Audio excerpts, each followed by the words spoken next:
The following videos demonstrate how to operationalize patient-centered counseling about reproductive goals and contraceptive preferences using the PATH framework.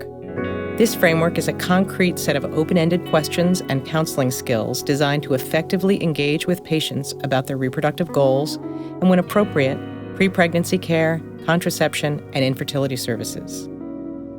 PATH is an acronym. The PA stands for parenting or pregnancy attitudes, the T for timing, and the H for how important it is to prevent pregnancy.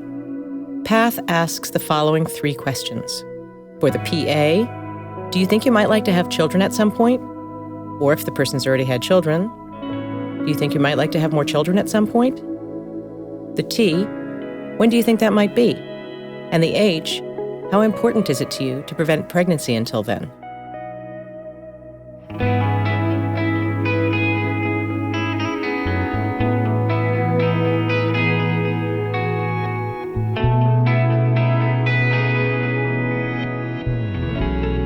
We enter a visit that is already underway. Condessa introduces a transition to PATH. Condessa skips the T in PATH, which is the timing-based question, when do you think that might be? This is because Jackie is 17 and gives no indication that she would like to have a child anytime soon. A provider may choose to omit the T in teens who have not expressed a desire for pregnancy. And do you think you might like to have children at some point? I'm really not sure. Probably. I used to think no way, because I've just about been raising my little brothers. But my sister has the cutest baby I've ever seen. So yeah, probably. If you did at some point want to have children, how important is it to you to prevent pregnancy until that time? Really important. My mother would kill me. I know you mentioned that you and Michael are hooking up. Yeah.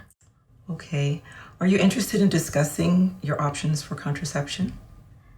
That's part of why I'm here today. The visual aid was in the room, so Jackie had time to look at it before the visit and then could refer to it during the visit. While I was waiting, I was looking at this chart. I totally did not know that some types of birth control work really good, while others seem like a waste of my time.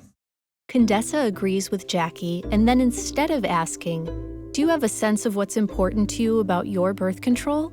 Condessa paraphrases what Jackie has said is important to her about her birth control by saying, it sounds like you like birth control that you can really rely on, and then adds, do you have a sense of what else you might be looking for? And gives examples of method characteristics. It is best to decide which examples to give based on the particular patient. In this case, Condessa could have said, for example, some methods of birth control are easy to hide. It sounds like one of the things that you're looking for in your birth control, that it's absolutely effective. Do you have a sense of anything else that you are looking for about birth control? I'd really like something that I don't have to think much about, because I've got so much going on with school and I have to watch my brothers. And honestly, I'm not that good at remembering stuff. It sounds like you like birth control that you can really rely on and just forget about. Did I get that right? Yeah, that's right.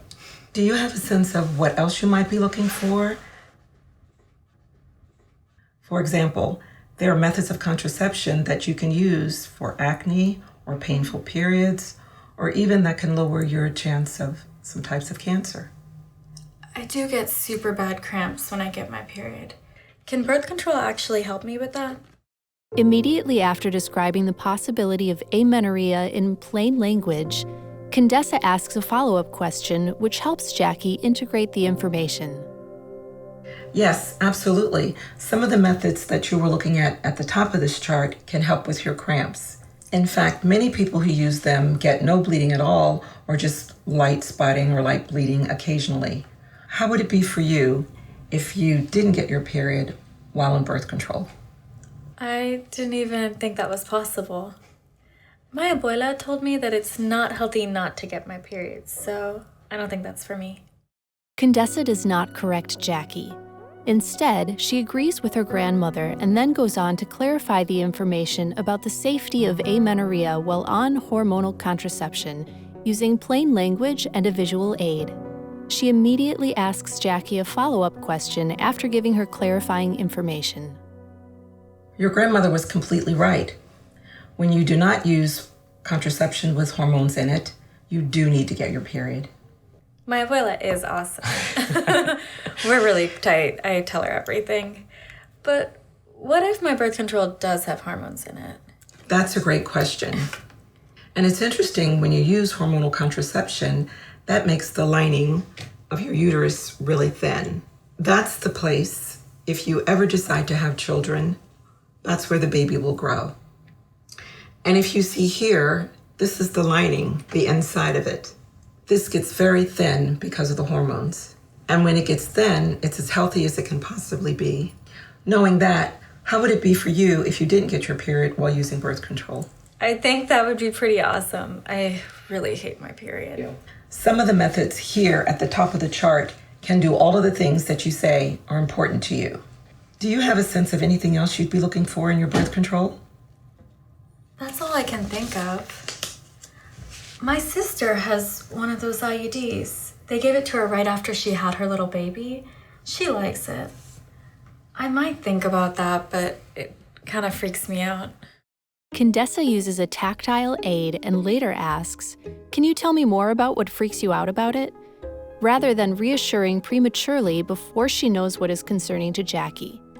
Also, Condessa doesn't ask why, as that can be perceived as challenging or indicating that Jackie shouldn't be freaked out. Next, Condessa responds with empathy before going on to clarify the information about pain. Here's what an IUD looks like. Can you tell me more about what freaks you out about it? Yeah, my friend said she heard it hurts a lot. I can see how that can totally freak you out. And yes, your friend is right. Many people have some cramps or discomfort when we put it in. It can feel like bad menstrual cramps. And then it should go away. After it's in place, someone shouldn't have any pain. Does your sister have pain? No, she never said she did. It's so small and soft. Does this one go up there also? Condessa does not say no, yet replies to Jackie's question and uses two tactile aids. This is called an implant. And this is placed under the skin of your arm. And if you feel right here, you can see what it feels like under your skin. Sienna, who brought you back, she has one and she loves to show people it. So if you're interested, we can ask her if she can show you her arm with the implant in it. Yeah, that sounds quite interesting. You said it's really important for you to prevent pregnancy, and this is the most effective of all the methods.